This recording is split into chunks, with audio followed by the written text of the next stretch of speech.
So we all take perspectives. Yeah. We're all perspective-taking machines, right?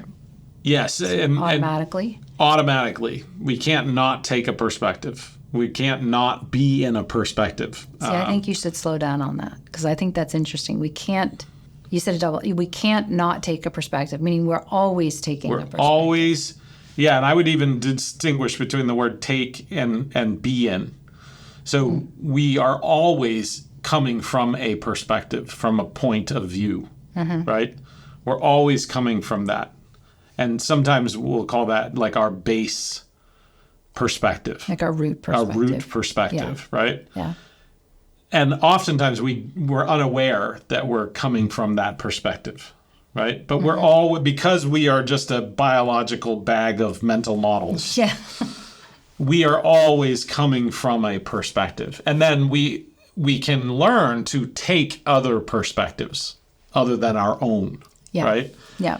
But there's always a root perspective or a base perspective, even when you're not willing to acknowledge it, even when you're not making it explicit. Right. Meaning it's implicit, and part of our job is to make it explicit.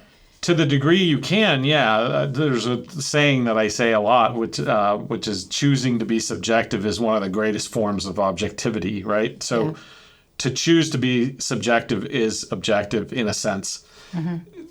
Being aware of your own subjectivity is the beginning of being just a little bit more objective about things, right? Right, because you acknowledge and you know what bias you're bringing to a situation. Yes. And if you're aware of that bias, then you don't necessarily have to act using that bias. You can actually push your bias aside and say, okay, I'm going to be objective by recognizing my subjectivity, my bias. That's, in fact, one of the things that we try to develop in doctoral students during their doctoral studies is, you know, the ability to be very explicit about your particular biases in the study of whatever you're studying.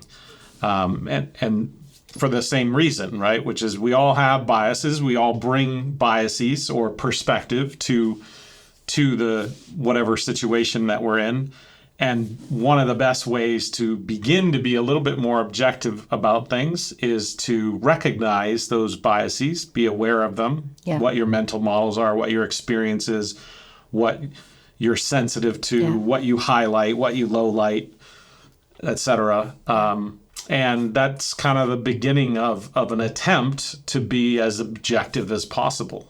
Yeah, and I think it's you know, I'm on a journey of life, and one of my life's goals is to actually become less and less biased. Sure. So I don't think people want to be biased. I don't think they often realize where they have bias.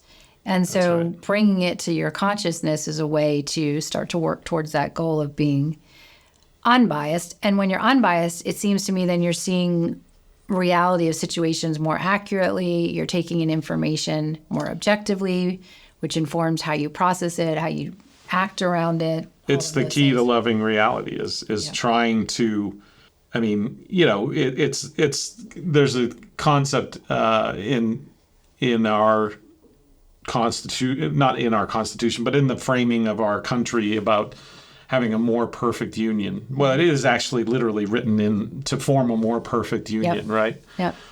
In the Constitution, but it's also a big idea, and in a sense, objectivity is a little bit like that. Will we ever attain perfect objectivity? Will we ever attain a perfect union? No, probably not. But the desire and the attempt to have more objectivity, to have a more perfect union, to always get a little bit better at being objective, to be more in love with reality, to get more in alignment with reality. Will you ever be totally in alignment with reality?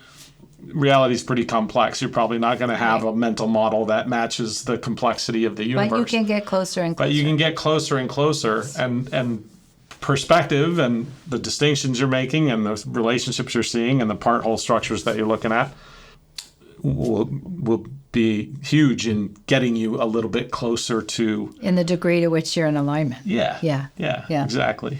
Well, so it's very relevant to loving reality.